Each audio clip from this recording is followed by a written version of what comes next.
All right, guys, welcome to the Onelife Podcast. Here with Jessica. Thank you for being here. Thank you. She's a yoga teacher.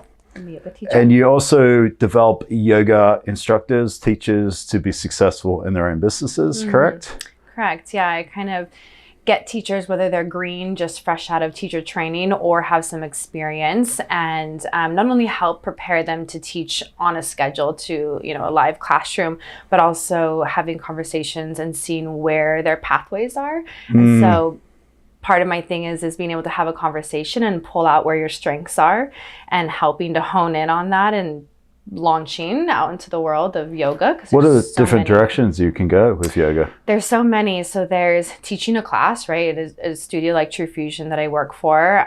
So group setting. There's also an online platforms, which really, since COVID, has mass. You mean like filming yourself, creating content? Okay. Exactly.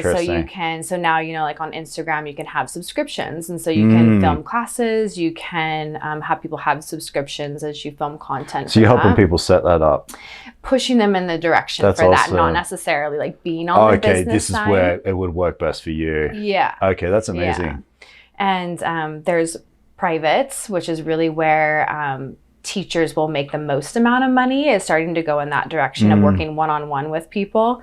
Is that pretty common, like the privates? It is, yeah. Because I could see the benefit in it, but I could imagine it's quite expensive. It is expensive, and but when you get to focus one-on-one is really where you can help somebody. If, when you're in our classes, anywhere from 20 to 60 people in a class. And so you can kind of blanket give cues and things for people to work on. But for somebody that has a specific, whether it's a physiological ailment or they're working on something, you can't really focus on them. I do private Muay Thai lessons for that exact reason. I could have 30 people in a group, but what I learn in one session is equivalent to like a month's worth of training. Exactly. And I'm sure yoga is exactly the same. Exactly the same. And it's such a massive world yoga is. It's a 5,000-year-old practice, and there's so many different types of yoga that if you can get somebody alone, and for me, I have a lot of different backgrounds in yoga, different types of trainings, that if you had a specific thing you're working on, then I can shift my teaching to that. Whereas if I'm teaching for a broad room of 60 people, it's going to be kind of basic, right? And I'm going to give like broad cues for everybody.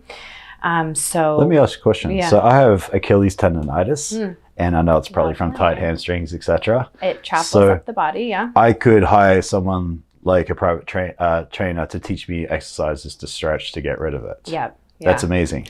Yeah, and that's oftentimes what people come for, right? They'll come in and you can talk to the teacher for a little bit before class, and they can be like, okay, I'll add this into the flow today. But if you get to work with somebody one-on-one, then it's, here, let's create this so that when we meet, we work on this, but also I'm going to give you homework to do at home. Specifically for you. Specifically for you. So you wake up, you do this every day and like add on. And I see the progress in people so much more when you get to do that. By the way, I've been waiting to have a yoga teacher on here for a long time. So I'm excited to have you on here. Nice. Because I've done yoga on and off over the years, but something I haven't done consistently. But I know now it's something I need to be doing at least once a week. I know. And I love, and more than once a week for sure. Okay. I just got called out. I like that. Yeah. But it's something that I tell people, like everybody needs it in their life. And from the simplest form, like yoga was originally just a seated posture for meditation. That's really? How it was created. Is it India? Mm-hmm. Okay. Yep. India background. And you said 5,000 years. Yeah, exactly. Okay. Yeah, and so it was just meditation was yoga, and it was really like philosophy and that side of things, more of the conceptual concepts. And they realize, okay, you sit here, you're uncomfortable, your hips hurt, your knees hurt, things like that. So let's move a little bit before we sit. And that's how posture started to develop. Was it really? And then in the West, we've just taken it way far over here to where now it's like exercise yoga. So that's the progression came from. That's where the progression. We're doing breath work the other day, and we're sitting there crossed legs, these big brute guys. And we all sucked at sitting there with our legs crossed. Yoga. So you're talking about doing meditation, experiencing little things, and then evolving. Yeah. I always wonder where it came from and how it evolved. Yeah, so that's kind of the basis of it, and it's gone in lots of different ways. There's many styles, like Ashtanga yoga is the vinyasa type that we practice the most in the Western United States. And that was developed in a school with a bunch of young boys, adolescent boys, who were super hyper. And so they're like, okay, what can we do to calm them down? And so they developed this like gymnastic style of yoga, long practice, wear them out so that they can sit and be in school. Gotcha. And now we practice that. How interesting is that? Yeah. That's so it's kind of cool to like learn the different styles. Okay, where did this come from? And they all kind of come back to like the grandfathers of yoga, right? The kind of top people, they all come back to it, but there's been many little strings that go out and create their own styles and intentions behind them. I've done a lot of martial arts over the years, and it kind of reminds me of martial arts in a way, where it's just kind of evolved in different directions. Yeah. That's interesting. So you like at True Fusion, what is your position? So technically it's called the Regional Director of Yoga. Official title. So you take someone who's trained up, ready to go, and then you sit down with them like this? Yeah, so I do auditions, and so I have a conversation with them, talk to them, make sure that they're a right fit for our brand. Okay. If that's a go, then I do an audition with them, have them teach me a class, and we have branded classes and non-branded classes. And so depending on their style, I can teach them our branded classes, or I guide them towards our non-branded and have them teach that. Okay. And then you're like, hey, you'd be good at teaching a class, or you'd be good online, or that's really, I feel like that is really valuable, that type of information. Yeah. Like personal trainers. I feel like there's a lot of different industries out there who could benefit from someone like you, like the business side of things. The business side of things. Because having the skill and the business, two completely different things. Completely. You can take the most talented teacher and they have no idea how to run a business, no idea how to start it. And part of that is confidence level, right? Of being able to start something on your own, because that's scary to launch. Yeah. You might not just have you may be an amazing practitioner, but you might not have the mindset or stupidity to start a business. The stupidity to jump out there. Like, I'm just going to put myself out in the world. Some people don't want that. Some people want that safety net, and there's nothing wrong with that. Nothing wrong with it. To me, that scares the crap out of me. To stay? Yeah, the safety net scares me. Yeah. There's two different mindsets of like having a boss and telling you what to do. Some people are like, yes, I feel very safe here. And other people are like, oh my God, this is like walls coming in on me. One of my favorite sayings is being comfortable being uncomfortable. Yes. Which is entrepreneurial 101. Yeah, totally. Yeah. We say that in yoga a lot, is get comfortable with the uncomfortable, and especially in like uncomfortable yoga poses, right? You know they're good for you, but it's uncomfortable, so it's hard to stay. And we always try to take life lessons like that and physically go through them, and it's teaching you life lessons, right? Like you talk about discipline, mindset, the ability to push through. Yeah. That's been doing a lot of cold therapy lately, and that's the exact same thing. Oh God, I really want to try it. It's not your thing. I mean, I got one out there right now if you want to do it. Oh my God, it's so hard that I was like, I'm gonna try the shower first. Yeah. And I just put my foot in and take it out, and then put like a little more, and then I'm like, that's not for me. Just the foot. No, it's just so I know all the benefits are amazing. The cold is really hard. So we did a Sunday. We did a bunch of guys. We did like this cold therapy, and supposedly doing extremities is the hardest. Oh, really? So just hands or just feet for 8 minutes. So I'm doing the hardest thing. So supposedly it's supposed to be harder than actually submerging your whole body. I haven't been to that level yet, but yeah, it's funny you say that with the feet. Yeah, there's my friend has a pool, and it's like, okay, and it's not heated right now, so I'm like, okay, I'm just gonna jump into that. But no way, like it's not happening. It's so funny. People are like, I could never do that. I could never fast. I could never. But it's that limited mind belief. Like, yes, I could never. Right. Yeah, you can do anything. I'm actually doing a 20-day diet and exercise reset right now with a group of people from our studio, and it's fasted. Pieces of it are fasted, intermittent fasted, and kind of goes into a certain type of eating to cleanse the body, especially after the holidays. And I didn't advertise it as fasting because it scares people away. Yeah, you're starving yourself. So I got the whole group of people in there. I'm like, okay, we're not going to eat for 24 hours now. And their eyes are like, then I have to explain all the benefits. And some people are just like, we're not doing it. Like, can't do that. I can't live. I'm like, actually, you could live for a really long time. You need water, you need air, but food. Do you fast on a regular basis, like intermittently? I used to a lot more. Right now, because I'm doing fitness competitions, I actually am eating 6 times a day. Okay. So quite the opposite of fasting. Yeah. But for a different intention, right? Yeah, and so, absolutely. But I have fasted quite a bit in my life, and it's amazing. I never feel so clear-minded as when I'm fasting. The clarity, right? Yeah. I fast every day, and I've done it for maybe 5-6 years now. Like intermittent. Yeah, and I'll do up to like, honestly, probably 22 hours a day on average. Wow.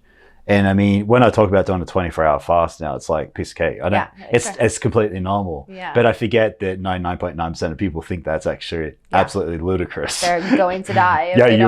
You're starving yourself Cheerios on purpose. I know.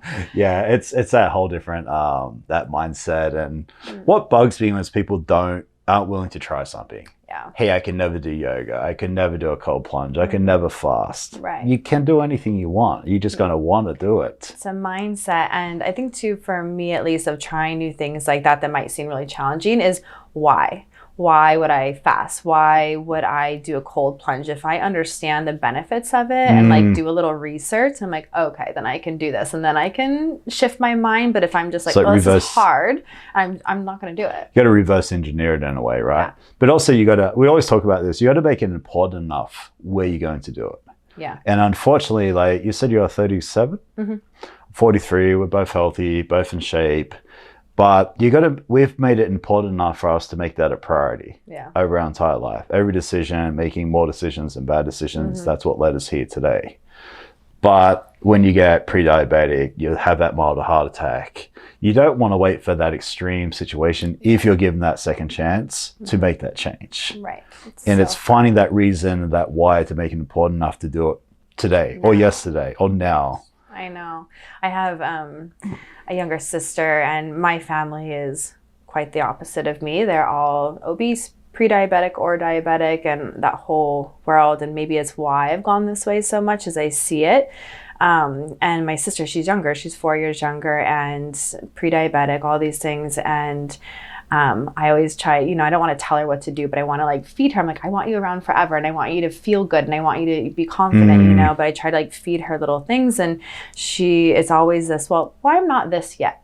Or I don't have this yet. I'm like, I'm good now. I feel pretty good. I'm like, I know, but in 10 years, you're not going to feel like that. And, and it's a hard line, especially with family. Right? It is really upsetting. So I'm like, I really love you, and I don't want to ever come across of like, I don't accept you for who you are, because I do, but I want you also to be healthy and to feel good. Yeah, it's not anything besides you want to see them live a long, fulfilling, healthy life. Right. That's full stop. It's no other reason. No other reason. It's not, oh yeah, you look fat and I want you to look fat. Selfish reasons, I want you to live as long as possible because I love you and I care about you. Yeah. But I had a doctor on here and he watched his dad die from diabetes and he couldn't get through to him to eat better and his dad died. Yeah. And he's a doctor. Right. I mean, that's... I know. Super upsetting, right? Yeah, and you think you can show through your own actions as an example. Some people do take it and, they get inspired and like, okay, like if you could do this, I can. But it's not always the case. And also the opposite too, right? They're lucky. They're just this. It's just genetics or whatever. Yeah, no. Yeah, when I first started lifting weights, you're lucky. You're always been bigger. I'm like, no, I busted my butt for years. Yeah, and I still do today. Right. Yeah. So what got you into yoga? How long has it been, first of all? So college, I started yoga, but I've always kind of been a little bit dabbling in that world. My dad was like a hippie traveler all over. Okay. So he always kind of like brought those concepts in. And he lived in India for a long time. Oh, really? And, he traveled quite a bit. What made him go to India? He just loved to travel. He's kind of one of those... so intelligent that he can't function in society type of people. That's interesting. Biochemist and just... Like an Elon Musk type. Yeah, just can't function. He can't be held down like by a robot. Man. Yeah. Yeah. And which is great. Like he thinks outside the box and all that, but he couldn't, the United States was not for him. Okay. And so he would come back, work, make enough money, and he would travel again. Interesting. And so he loved India, loved the that's culture. The life, right? I don't know. I would love to. It depends on what your values are and what you like and what you want to be around. For me, I was like, oh, this is terrible. Like, but so at a really young age, I was exposed to a lot of those concepts and things. And he always did yoga and meditated every morning. So I was around it always. Okay, so when he was around, so you're way more open to it. Yeah. So I was like kind of the open door. But in college, I took a course. My major was exercise science, and so you have to take different physical activity classes. And so I was like, I'll do yoga, and I just fell in love with it. The teacher I loved, and I was in school in Minnesota, and this woman was like plucked out of Encinitas, California. Like, it's a very yogi area in California. And she was just amazing, and I loved all of her concepts. In Minnesota, the mindset is very opposite. It's Midwest, and like potatoes, I can imagine. And we're doing all that. And it's beautiful. I love Minnesota, but she was very different. And it's not alternative type of mindset out there. Yeah. Okay. And so I very much vibed with her because that had been my background with my family and stuff. And so I loved it, and I just kind of fell in love and would dabble in it here and there. And then what actually led me to teaching was when I moved out here to Vegas, I was working in nightlife and loved it, was making great money, crazy lifestyle though, and lots of drugs and alcohol and all the things that come along with nightlife. And I knew eventually I would have to get out of it. I knew that I needed something more. And so I was trying to find my path, and yoga kept coming up, and it was like, okay, this is something that I'm passionate about, that I love. And so I was like, screw it, I'm just going to go take a training. And this is something you're doing consistently for yourself. Yeah, I had been practicing the whole time, and I was just trying to figure out, like, what can I do though, like make a living? And I had no idea what yoga teachers made, or if I could actually make it into a career. But it doesn't matter so much, right? When you're very I always say, if you're passionate about something, do what you're passionate about, then figure out how to get paid for it. Exactly, and you'll be able to create something out of it. Because had I looked back and looked at what teachers actually made initially, I probably never would have done it. Exactly. They made or if you knew how hard the road was, or how hard this business is going to be. That's why you got to follow passion. Same as this podcast. This podcast is so much damn work, but I love it. Yeah. And if I never make money from it, I don't care. Right. But when I do, it's going to be because I was passionate about it. Exactly. And because you enjoy it. And 100%. I think, when you love it, you're passionate about it, you're driven, you'll find a way, and it'll create its own thing. Because absolutely. When I first started teaching yoga, I didn't know what type of paths. I just was like, yoga teacher is the only thing, what else could I do? And in this city of Las Vegas, there are probably only 2 of my jobs. Oh, really? Okay. Yeah. And so it's like, but I didn't know that, starting. And so it's, I've kind of created my path and developed my own title for some of the companies that I've worked with. And so, I dove in, and I still worked in nightlife and did both at the same time. So I had like these polarities of like working nightlife and crazy DJs, and I would go like, namaste, and go sit and breathe. That's funny. I was doing personal training, and I was working at a bottle shop when I was young. Same thing, like people addicted to like alcohol and people addicted to exercise. And it was like night and day difference. You're mentality. Like, both not that healthy. This is not gelling. And you're finding the same. It's like night and day difference, right? Yoga probably helped me stay in nightlife longer, because I learned how to like manage being in stressful situations a lot longer. Okay. So I was able to stay in it longer, because I was at that point where I was like, I got to get out of it. This is like not for me. And so I was probably able to stay in it a few years longer. Interesting. Yeah, and before I could kind of launch and go into it full time. And I had a really supportive partner at the time that was just like, you go like teach yoga and you do your thing. That's cool. So, You personally, the benefits of yoga that you've experienced personally, what have they been? Have they evolved over the years? Yeah, yoga is an ever-evolving thing, in that they call it a practice, because it is that. It's changes with you and what your needs are from day to day, year to year. And for me, I've had a lot of different trials, ups and downs with depression, anxiety, drug and alcohol abuse, sexual trauma in my past. And yoga has always been the thing that I could come back to that was safe. It was like a staple, like something solid. Yeah, and it's something that I have control of, that I can sit with my breath and connect with myself and be present, where all these other things are pulling you outside of yourself, where you don't have control. Yoga practice is something that no matter what style or whatever it is, I can always come back and like come back to me. And so it's like that control piece for me. It's like you time. Because it's funny, like the more I interview amazing guests, a lot of us don't take time for ourselves. Yeah. And even that's just 10 minutes of journaling in the morning, or stretching, or meditating, or whatever it is, like doing the float tank today, like that was amazing me time. Yeah. Okay. So that was the first thing you got out of it. Yeah. There's this one saying that, so our ego tells us, once I get everything into place, then I'll find peace.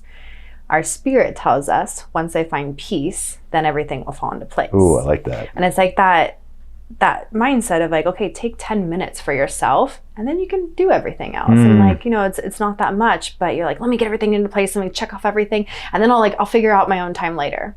Well, you're never going to do it, because you're going to be like in this rat race, in this cycle all day, and then you're exhausted. Right? But if you take that minute to like sit, breathe, move, connect. That's interesting. With like with the trauma and the anxiety and things, how has that helped with it? Does it allow you to address it and not mask it, or? Lots of things come into play with it, right? Therapy, like other things too, but yoga is the physical piece, where when you have those things like sexual trauma, right? It's kind of like taking your power away from you. That when you can connect with yourself, your body is kind of, for me, is taking my power back. That I'm able to like be with myself, and otherwise it's like this running away from yourself. Same thing with anxiety. It's like I can't sit with myself. I'm like, my head is going crazy, and I'm like outside of myself. Okay. And so yoga is that moment to pause, to breathe, and it just kind of settles everything, and you're sitting in this space of now. Whereas with trauma and anxiety is worrying about the future often. For me, trauma is worrying about the past. And so when you sit and you breathe, you're here. And you're That's interesting. present. Do you, with something like, if you don't mind me asking, something like that, do you suppress it, and then through yoga it's presented and you're unable to suppress it anymore?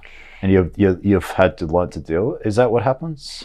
Kind of, yeah. There's this book called The Body Keeps the Score.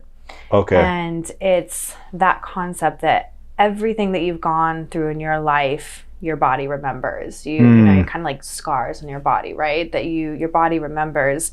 And through connection with yoga, moving, breathing, sometimes, things come up, and it gives you the opportunity to sit with it and to breathe through it and let it pass, and know that it doesn't control you, but you can move past it. Very similar to meditate. Very simple, if not the same. Yoga really is like a moving meditation. Okay. Right? Meditation technically is sitting, breathing, you know, being present. And yoga is the movement side of that. Because if you're always busy and you're always distracted, you're always masking it, right? Yeah, it's like painting and over. If you just put something down deep and you're always busy, it's going to come out at some point. Yeah. Does it breed and get worse the longer you suppress it? Yeah. I find that the more you suppress things, the bigger it gets. So they start to come out in other ways. And I truly believe that lies and scars and trauma that we don't deal with that sit in your body make you sick. Okay. And so it's going to come out in some way, and sometimes physical ailments or temper, anxiety, different things. And so like with your partner, right, you blow up at a little thing that really doesn't matter, but it's because this other thing is triggering you know? Interesting. And sometimes it's you're not even conscious of it, and it's just coming out in that way until you can really sit and dive in, like, okay, I'm reacting to these things because this happened in my past, and I'm not able to deal with it. The drugs and alcohol, is that another way? Is that something you think came from underlying issues that to mask? Yeah, it's an escape. So same time, yeah. So it's an escape. It's okay. And you think that's what happened with you?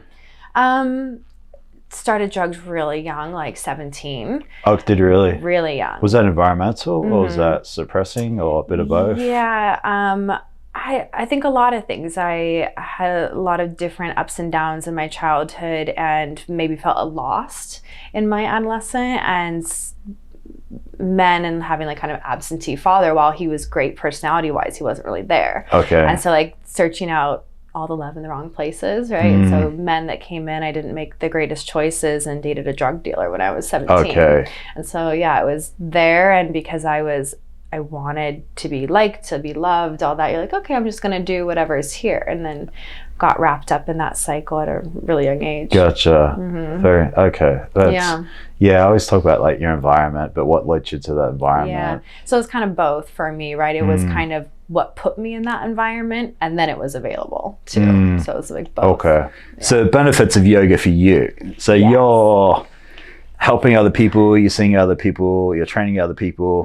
What have you done for other people through yoga? What's some of the cool things you've seen? And why should other people be doing yoga? Everybody should do yoga. But there are so many benefits from it. And I just think just from being able to, like, we live in a society of go, go, go, right? We have a list that we're going to do today, and we have all these things. And it's like this anxiety-driven society. And anxiety-driven society. That's a funny sentence. That could be a name of a book. Yeah, there you go. It's that moment to learn to pause, and it's starting to understand ourselves and to kind of take that control back of the pause before like thought and reaction, you know, instead of just blindly reacting. It's that moment to sit. Like that. I totally agree. So as a parent, as a partner, as a boss, as a coworker, running a business, it's teaching yourself how to pause and sit with it and be able to, you know, react the way that you would at your best, not at your worst. Wait a day or two if you need to. I literally had Ed, he's like, no matter what's happening, sometimes I just decompress for a day. I've learned not to react on emotion because acting on emotion makes it so much, and from personal experience, it makes it so much worse. Yes, so much relationships, worse. Business, like everything you just touched on. Yeah, and so for other people, what I always intend in teaching a class, or if I'm working in private, it's that I hope that they feel better when they walk out than they did when they walked in, physically, emotionally, mentally, and that they start to like take pieces that they learn on their mat and bring it out into their world. And it's that piece, it's the pause, it's you know, all those things, and finding confidence. And that's the other thing of the stronger practices of yoga, like not just the calm meditation, but the harder practices really teach discipline, hard work, being able to stay with yourself, you know, even through challenges, quote unquote failures, to be able to like get up again and try. I really love the work side of it too, because it builds confidence, right? When you try, you fail, you get up again, you keep doing it, and you finally succeed. It's like, oh, I could do this. And so it translates to life. It's funny. I've never thought about yoga more like mental. I always thought it more stretching, physical. I know. Just sit and stretch. That's what everyone thinks, right? Yeah. And I mean, especially in society today, it's cool to be busy and have less sleep and get up and grind. It's like money. A badge, right? A badge of honor. Like, I'm so, people are like, how are you doing? Like, I'm so busy. I say that too. I slept 4 hours last night and I'm up at 5:30 and I'm cool. Yeah, I'm like, I want to sleep for like 9 hours. My Oura ring, 8.5 hours. I averaged this year. Cool. I'm proud of that. Yeah, you're like, I love my 8.5 hours a night. 9:30. I'm just gonna need to go to bed. Yeah. Gotcha. Okay, so it's like learning to take time for yourself. Yeah. Learning to not act on emotion. Decompress. Think about things. Be a better version of yourself. Yeah. And a better version to everybody else around you. I like that. Yeah. What else? Why else should people be doing it? I mean, those are a lot of really great reasons. But I guess the other thing too that I kind of touched on is the confidence building side of it. That I get a lot of people that come into yoga lacking confidence, right? And really nervous because they're not connected to their bodies or, you know, whatever is going on in their life. And I've watched that piece grow so much. And I've been teaching here in Las Vegas for 10 years. And I have some of the same students from when I first started teaching. Wow, that's cool. Yeah, on Monday I actually just had one of my like very first students from 10 years ago in my class. And it was so cool. You must be pretty close, have a pretty good bond. Yeah, it's such a great community. But watching the confidence change in them and to just be able to try new things in yoga translates to life too, right? If you, like there's arm balances, right? Those are hard and you fall on your face more times than not when you're first learning. But it's a confidence builder if you can get yourself in that right frame of mind. Some people are like, oh, I failed. Like I'm never doing it again. And, you know, but if you can step into the growth mindset of like, okay, why did I fall? Like, let me reframe this. Let me try again, you know, it's the confidence builder that I love. Yeah, if it was easy, there wouldn't be the... Yeah. Honestly, even like skateboarding, like back in the day, it's so like technical and it takes so long to get anything down. But it's one of the best things I ever did as far as understanding jiu-jitsu being another one. Jiu-jitsu is so damn complicated. And it takes so long. I know. And I can imagine yoga is very similar type of thing. You can't just do a headstand. Like you got to build up the stages to be worthy of being able to do that. Completely, yeah. And that's where like that success and the triumph and the path and not just like check off, now I can do this, but really it's in the process of learning it that is learning to enjoy the process too, right? Enjoying the process, yeah. Everybody wants that. Everybody wants to be here, but nobody wants the journey is the best bit. Totally, yeah. I wish more people would realize that, and like, 'cause I'm very goal oriented, and so sometimes I like need to like take a second too and pull back and like, okay, but like the process though, isn't this amazing? And I do, you know, fitness competitions, and it's always about the stage and the end day and the, you know, the where you're ranking and whatever, but the process is so fun. Like I love the process and the work and the grind that it takes to get there. The 12 weeks or 16 weeks of dieting, right? I'm doing a 17 week, and that's long. Yeah, that's a lot. Yeah, I always talk about that. Like, it's cool to be in really good shape. I mean, I've done fitness comps, done modeling, I've been there, but once you're there, it's kind of boring. Yeah, it's cool. Like, okay, cool. You take a couple photos, you do a competition, but then it's like, now what? Yeah, I'm like, but during the journey, there's always that next step. A little bit leaner, a little bit this, a little bit more of that. Yeah, it's like that confidence boost of like, oh, cool, like now I can do this. And and I feel like there is a range in that, like, you know, 16 to whatever week process that it's not even the last month, because you're starting to get really lean and a little tired. But in the midst of it, kind of in the middle, is like that sweet spot where you feel so good. And I'm like, I can do anything. And everything else increases in your life, right? Yeah. I'm like, I'm going to do this. I'm going to do this. I'm like super happy. You work harder. No, okay. Yeah. In like society today, from a yoga instructor's point of view, we're overweight, we're unhealthy, we're kind of slouched. What is yoga going to benefit just the average person as far as like posture, injuries, things like that? Well, that's the thing. Like, I will, you know, you look around at just like a general population, and I'm like, okay, this person needs strengthening in this, we need diet, we need, you know, all these things. And yoga is kind of like the home base for all those things to come in, where it hones you in to connect to your body. And when you're connected to your body, you start making better choices with food. You start wanting to sleep better. You start drinking more water, less alcohol, you know, and just making you created momentum shifts. Yeah. And so when something like that becomes important, whether it's yoga, you know, jiu-jitsu, like, you know, whatever it is, some kind of like physical outlet, I feel like if you really love it, you'll start to make better choices everywhere else, because you feel better here in the thing that you love. 100%. Yeah. And so I always tell people, I'm like, okay, it doesn't have to be yoga if you don't like, you know, whatever, but you have to do some form of exercise that you like and that you'll consistently do. If you don't like it, you're not going to do it. Yeah, and I mean, it doesn't, if it's playing tennis, hiking, whatever it is. Yeah, move. But you got to move. Yeah. You got to find one thing that you like. Yeah. And you will find, everybody's going to like something. Yeah. So you got like sciatic problems. You got a lot of people suffering from lower back problems. Yeah. Can these things be treated and avoided? And can you go back to, can a 43-year-old man like myself go back to feeling like I'm 20 going through yoga? Totally, yeah. And, you know, because over time we kind of build up tension, you know, different things, right? Like if you're constantly slouching, of course. Yeah, I've been doing weights for 25 years. Yeah, and so, like, you know, certain things happen, like from a physical standpoint. Okay, these muscles are shortening, tightening, these muscles are getting weaker and longer, and so you can no longer sit up straight. And so, yeah, it takes time, but you slowly build that back in and you pull through. And so you can absolutely reverse things like that. And of course, they're like are bigger problems that, you know, doctors need to come in and look at things like that. But yoga is that side that you have control over. And almost every doctor now is sending people to yoga, which I get so excited about. That's awesome. I get people come in, they're like, oh, my doctor or my chiropractor or whatever told me, you know, yoga is the place, especially people with spinal issues. I get a lot of people with herniated or slip discs. Oh, really? To avoid surgery, the doctors are sending them to yoga now, which is amazing.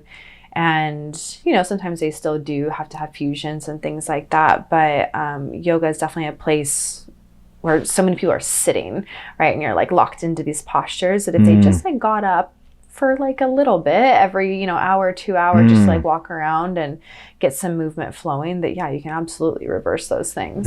That's interesting.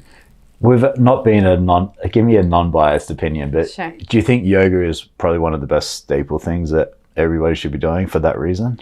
Yeah, I mean, biased but non-biased, I genuinely believe that yoga has all the elements that anybody could need to feel well, physically on that side, mentally. It touches on the emotional side, right? There's so many different types of yoga too, that given whatever your focus is or need, you can shift it for that. And I've seen so many changes in people that, for the better. Yeah, I got a friend, like a female friend, and like you hit her on the shoulder, she's like rock hard. Yeah.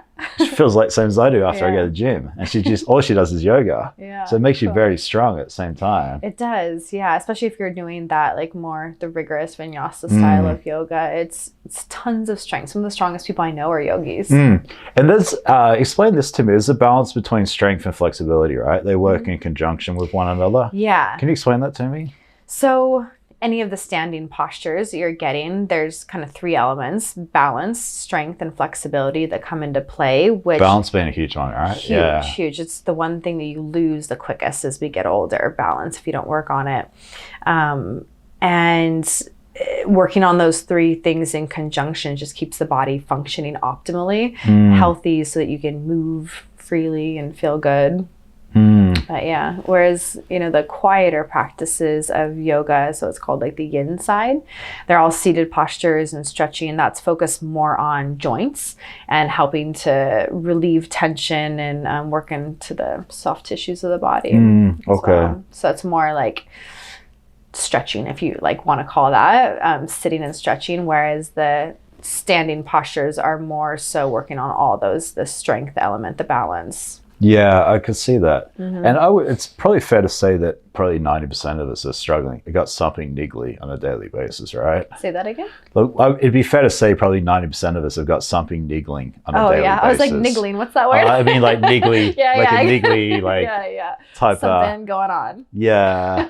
And how does yoga tie in with like inflammation and things like that? Inflammation is a huge topic right now.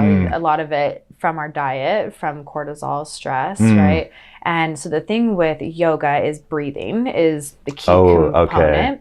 And so... Because you can't... I know when I'm stressing in yoga, I'm holding my breath. Sure, yeah. And I'm like shaking. I know. And you probably got to breathe through it, right? Yeah. And so, so yoga is... So when we talk about meditation and the seated first posture being what yoga was about, is breathing and calming yourself. And it's taking yourself out of the fight or flight, which is what you're talking about, into the parasympathetic system. And so that calming effect lowers cortisol. Okay. And so it takes us out of inflammation too for the body, right? Because cortisol levels rise. That's what happens too.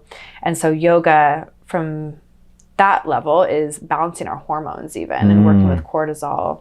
Very interesting. So, helping with definitely inflammation with that and just working with the central nervous system as you twist and wring things out, resetting and calming. That's super interesting. Yeah. Do you, what was the question I had for you? Talking about inflammation. I totally lost what I was going to say. Sorry, I got this water in my ear. It's driving me crazy. You're like, I can't hear. It's so much harder. So you got the yoga. The breathing. What is the recommended breathing? Is it... So there's lots of different types of breathing. It's called pranayama, which is breath work. And so in a vinyasa style class, we call it ujjayi breath. And it's breathing in through the nose. And it's like a little constriction through the back of your throat when you exhale back through your nose. But it's exclusive in through the nose and back out. And back out through the nose. Yeah, so it sounds like...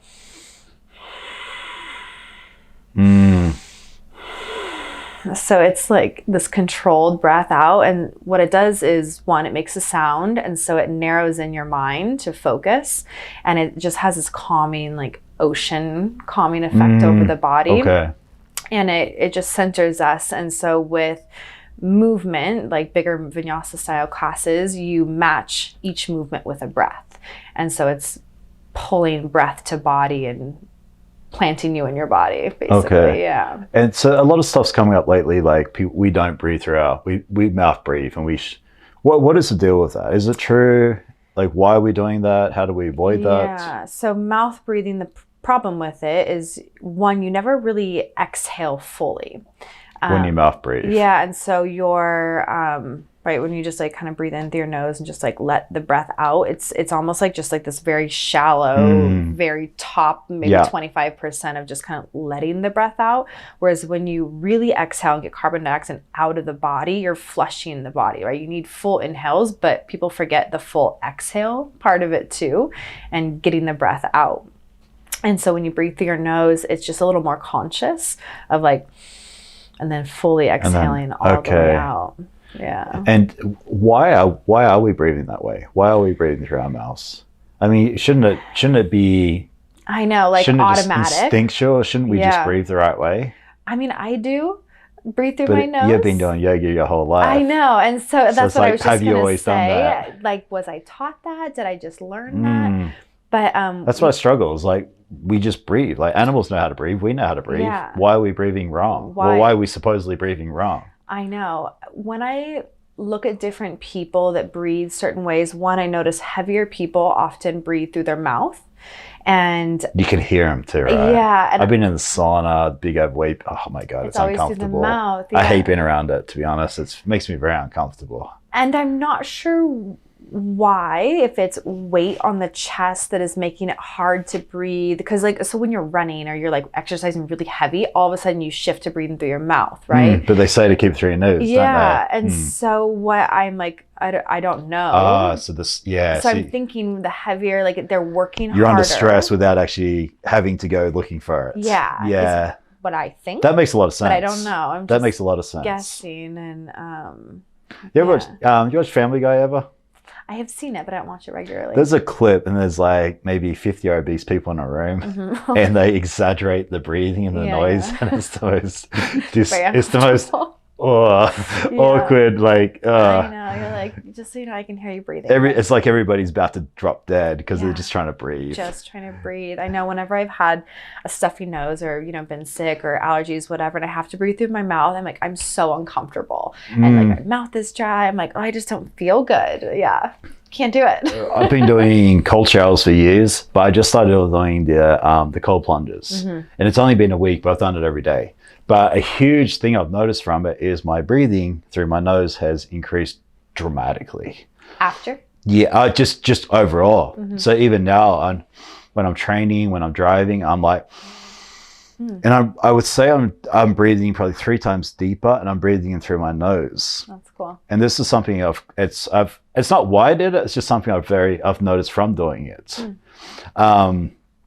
And then have you ever done the mouth tape when you're sleeping? I've seen it, but I've never done it. I did it 2 nights ago. How'd it go? I actually really like it. Yeah. It's this little piece of tape, keeps your mouth shut. You're not suffocating, but it just forces you to breathe in and out through your nose. Yeah. And I feel a lot more at peace, and I feel like I'm sucking a lot more oxygen. I know it's kind of extreme, but I was like, screw it, I'll try it. Just try, yeah. But yeah, so I'm really starting to be aware of my breathing, my breath. So it's very interesting to hear you say that. Yeah.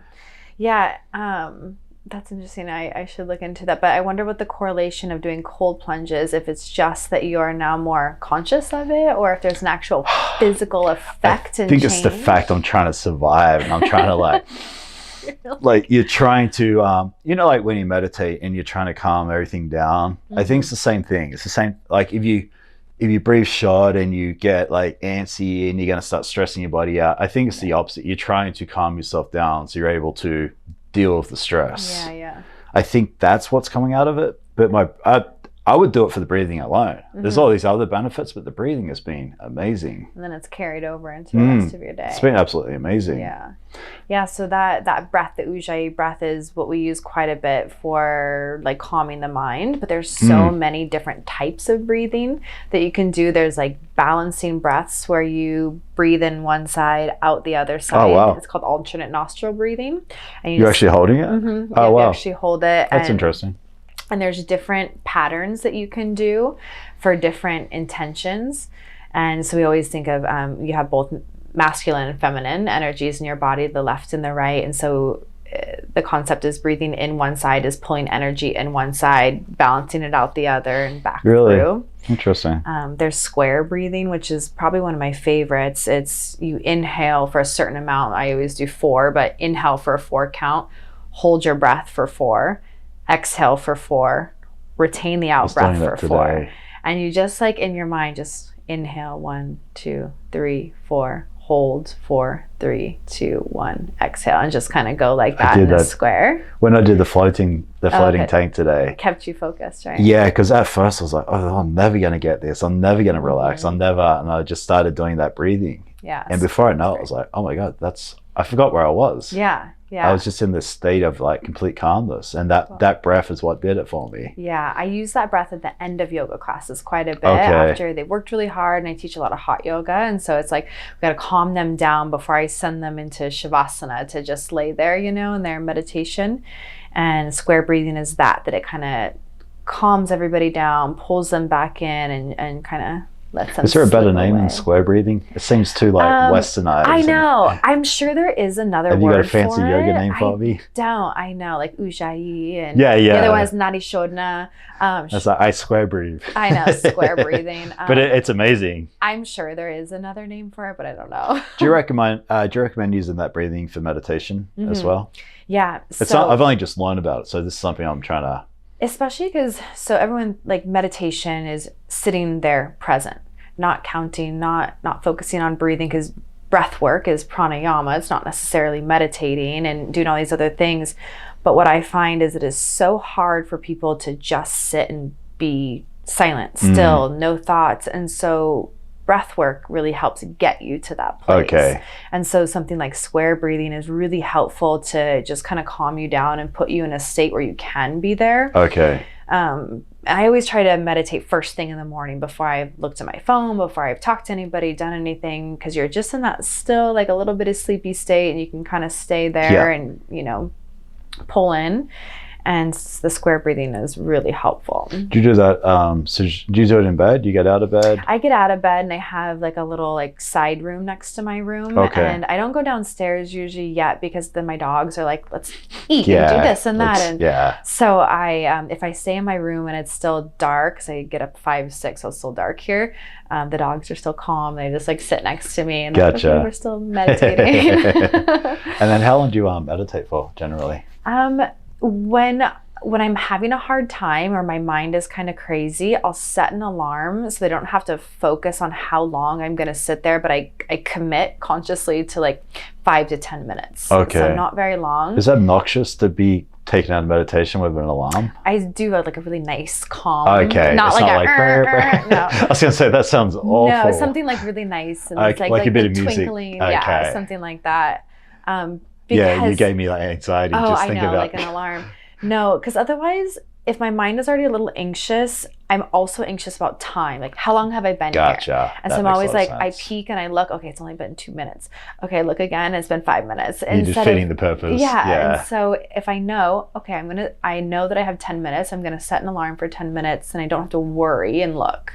And so I'll do that, or I use Mindspace. It's an app. Yeah, I know the one. Guided one sometimes, especially when my head is feeling That's a paid one, right? They have both. They have a free trial, and you can do X amount of ones. But yeah, I think it's maybe $10 a month or something. Okay, but you recommend that? I like that one a lot. Okay. And they have different courses, which is what I really like, is so you can have a specific focus, like anxiety for an eating disorder, okay. Things Gotcha. like that, or creativity, and okay. that, so and it'll tap into things. And I really like voices. If you're going to do guided meditation, the person who's guiding it voice has to be nice for me, or else I'm like, just doesn't gel right. Yeah.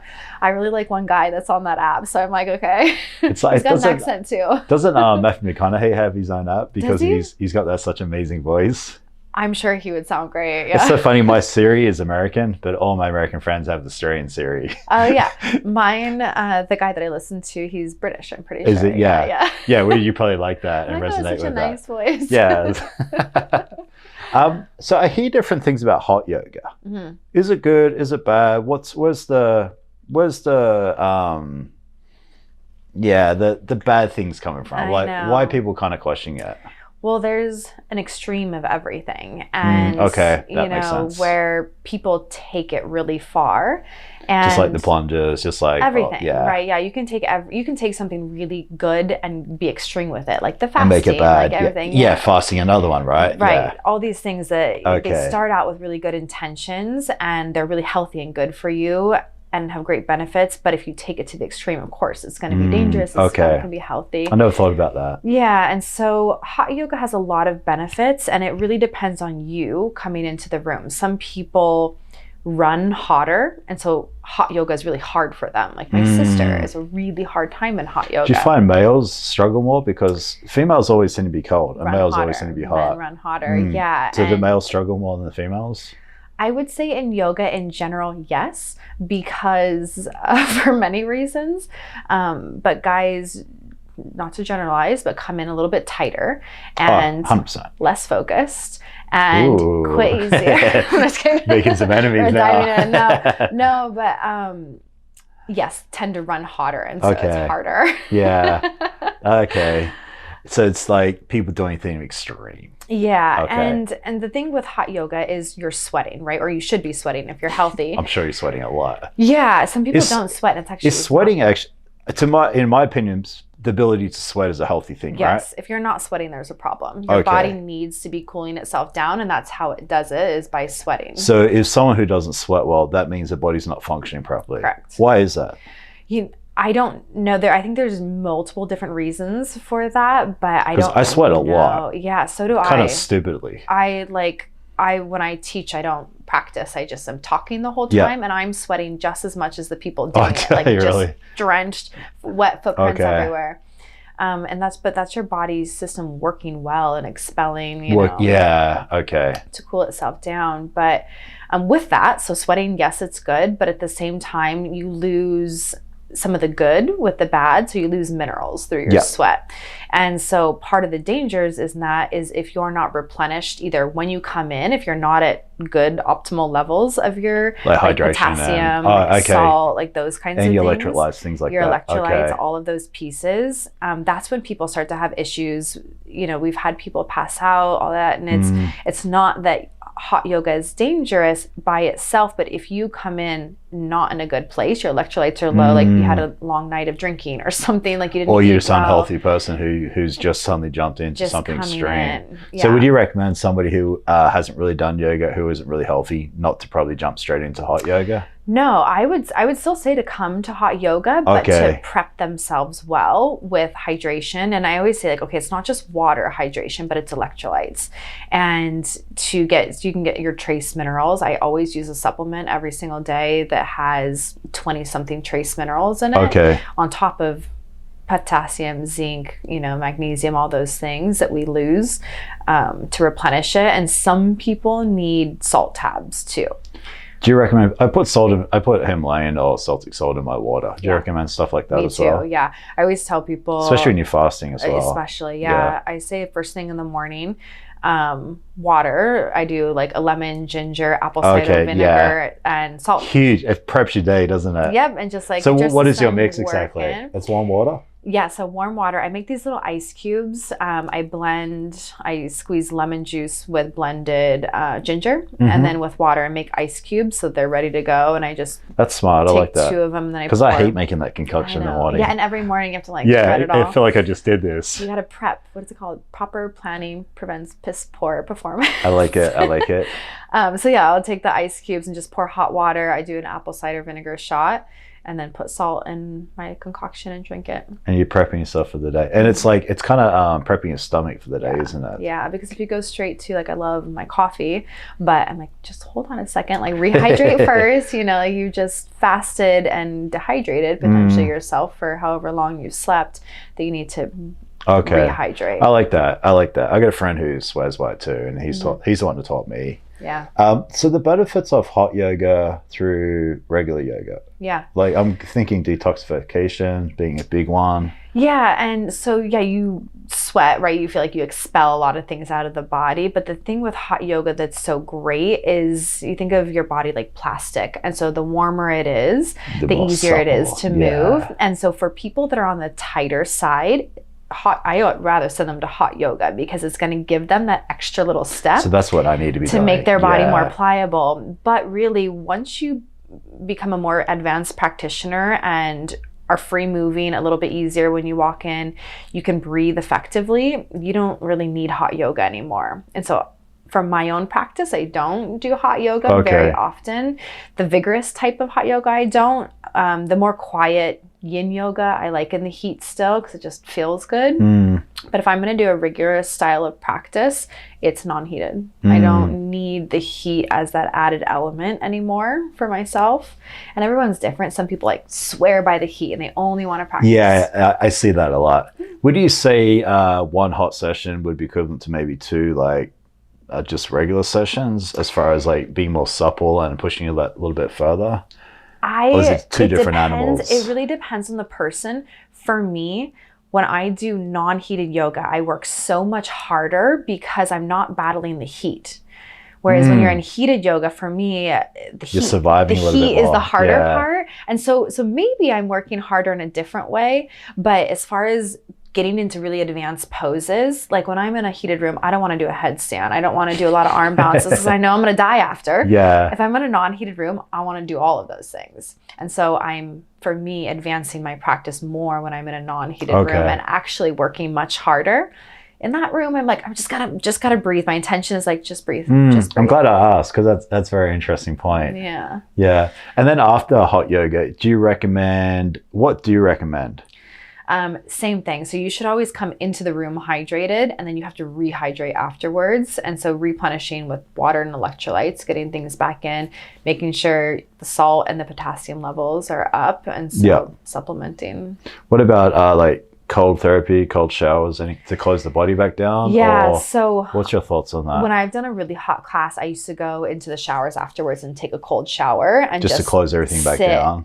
Sit, bring your body temperature back down. That's probably the last thing people want to do though, right?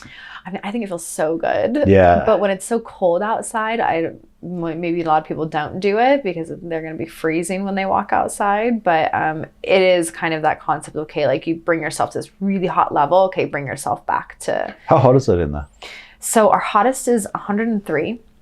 And 40 to 60% humidity, depending on the amount of people. It's pretty hot to be doing anything. It's pretty hot. So Bikram was really the leader in the hot yoga world, and the rooms were like 110, 115, and it was like insanity. It was like, I'm literally gonna die. That's crazy.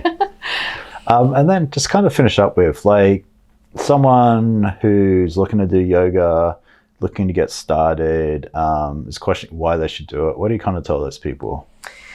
Why they should do yoga? Well, more like, say, middle-aged lady, single mom, doesn't have a lot of time, uncomfortable doing something by herself. How do you get her to walk on the door, feel comfortable, and knowing she's doing something good for herself? There's so many things, and I think especially somebody that is a mom or has roles like that where you're the caregiver and you're constantly putting your energy out, that it's that moment to be with yourself. So I always say, don't worry so much about the poses and the things that you're doing, but that you can come in and you have time for yourself. I love that you say that. I think that's huge.